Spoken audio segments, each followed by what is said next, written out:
السلام علیکم ورحمۃ اللہ وبرکاتہ۔ جمعے کے دن کثرت سے درود پڑھنے کا حکم۔ حضرت ابو درداء رضی اللہ تعالی عنہ سے مروی ہے کہ آپ صلی اللہ علیہ وسلم نے فرمایا، ہر جمعہ کے دن مجھ پر کثرت سے درود پڑھا کرو، یہ یوم مشہود ہے، اس میں ملائکہ حاضر ہوتے ہیں، اور تم میں سے جو مجھ پر درود پڑھتا ہے وہ مجھ کو پیش کیا جاتا ہے، یہاں تک کہ وہ اس سے فارغ ہو جائے۔ حضرت ابو درداء رضی اللہ تعالی عنہ نے پوچھا، موت کے بعد بھی؟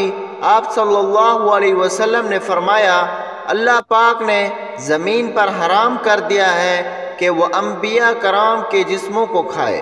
حضرت ابو ہریرہ رضی اللہ تعالی عنہ سے روایت ہے کہ آپ صلی اللہ علیہ وسلم نے فرمایا، جب جمعرات کا دن ہوتا ہے تو اللہ تعالیٰ فرشتوں کو نازل فرماتے ہیں جن کے پاس چاندی کے رجسٹر، سونے کا قلم ہوتا ہے۔ جمعرات اور جمعے کی شب کو جو بکثرت درود پڑھتا ہے اسے لکھ لیتے ہیں۔ حضرت ابو ہریرہ رضی اللہ تعالی عنہ حضور اقدس صلی اللہ علیہ وسلم کا ارشاد نقل فرماتے ہیں کہ جو شخص جمعے کے دن عصر کی نماز کے بعد اپنی جگہ سے اٹھنے سے پہلے 80 مرتبہ یہ درود پڑھے، اللہم صلی علی محمد نبی الامی وعلی آلہ وسلم تسلیما، اس کے 80 سال کے گناہ معاف ہوں گے اور 80 سال کی عبادت کا ثواب اس کے لیے لکھا جائے گا۔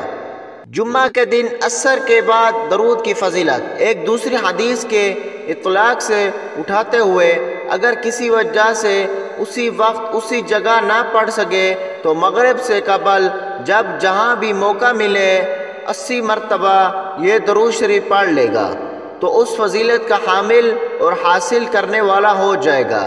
جزاک اللہ۔ انشاءاللہ ملتے ہیں نیو ویڈیو کے ساتھ۔ السلام علیکم ورحمۃ اللہ وبرکاتہ۔